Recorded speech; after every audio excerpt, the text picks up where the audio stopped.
ਅੱਜ ਇੱਕ ਫੈਡਰਲ ਜੱਜ ਨੇ ਇਹ ਰੂਲਿੰਗ ਦਿੱਤੀ ਹੈ ਵੀ ਜਿਹੜੇ ਐਕਟਿੰਗ ਯੂਐਸ ਅਟਾਰਨੀ ਨੇ ਸੈਂਟਰਲ ਡਿਸਟ੍ਰਿਕਟ ਆਫ ਕੈਲੀਫੋਰਨੀਆ ਦੇ, ਉਹ ਕਹਿੰਦੇ ਵੀ ਅਨਲਾਫੁਲੀ ਸਰਵ ਕਰ ਰਹੇ ਨੇ। ਬਿਲਾਲ ਇਸਿਆਲੀ, ਉਹਨਾਂ ਦੇ ਬਾਰੇ ਜਿਹੜੇ ਜੱਜ ਮਾਈਕਲ ਸੀ ਬ੍ਰਾਈਟ ਆ,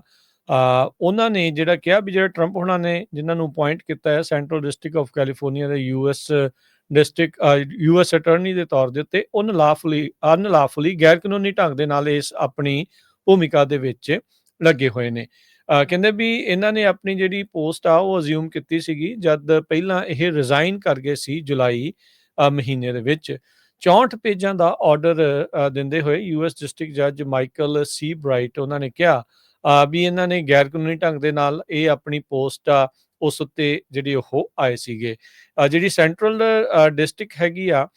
ਉਸ ਦੇ under Las Angeles, orange, Riverside ਤੇ ਸੈਨ ਬਰਨਰਡੀਨੋ ਕਾਉਂਟੀਜ਼, 7 ਜਿਹੜੀਆਂ ਕਾਉਂਟੀਜ਼ ਆ ਉਹ ਇਹਨਾਂ ਦੇ ਅੰਡਰ ਆਉਂਦੀਆਂ ਆ। ਸੋ ਇਸ ਲਈ ਜਦੋਂ ਵੀ ਕਿਤੇ ਆਪਾਂ ਸਦਰਨ ਕੈਲੀਫੋਰਨੀਆ ਦੀ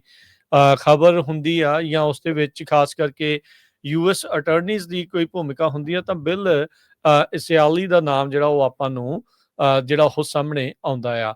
ਸੋ ਕਹਿੰਦੇ ਵੀ ਉਹਨਾਂ ਨੇ ਇਹ ਜ਼ਰੂਰ ਕਿਹਾ ਵੀ ਇਹ ਫਸਟ ਅਸਿਸਟੈਂਟ ਯੂਐਸ ਅਟਾਰਨੀ ਦਾ ਟਾਈਟਲ ਜਿਹੜਾ ਉਹ ਹੋਲਡ ਚਾਹੇ ਉਹ ਕਰਦੇ ਆ। ਤੇ ਜਿਹੜੇ ਜੱਜ ਸੀ ਬ੍ਰਾਈਟ ਉਹਨਾਂ ਨੇ ਕਿਹਾ ਵੀ ਜਿਹੜੀ ਅਟਾਰਨੀ ਆ, ਜਿਹੜੇ ਅਟਾਰਨੀ ਨੇ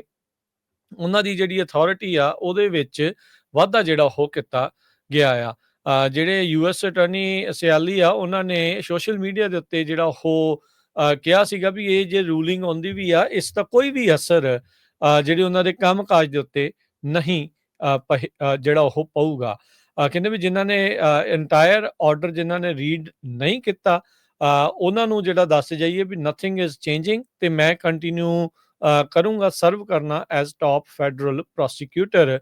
ਸੈਂਟਰਲ ਡਿਸਟ੍ਰਿਕਟ ਆਫ ਕੈਲੀਫੋਰਨੀਆ ਦੇ ਲਈ। ਤੇ ਉਹਨਾਂ ਨੇ ਕਿਹਾ ਵੀ ਇਹ ਆਨਰ ਆ ਤੇ ਪ੍ਰਿਵਿਲੇਜ ਆ ਮੇਰਾ ਵੀ ਮੈਂ ਪ੍ਰੈਜ਼ੀਡੈਂਟ ਟਰੰਪ ਤੇ ਅਟਾਰਨੀ ਜਨਰਲ ਪੈਮ ਬੌਂਡੀ ਦੇ ਲਈ ਜਿਹੜਾ ਉਹ ਸਰਵ ਕਰ ਰਿਹਾ ਆ ਤੇ ਉਹਨਾਂ ਦੇ ਏਜੰਡੇ ਨੂੰ ਐਡਵਾਂਸ ਕਰ ਰਿਹਾ ਆ ਜੋ ਕਿ ਅਮਰੀਕਨ ਲੋਕਾਂ ਦੇ ਲਈ ਹੈ।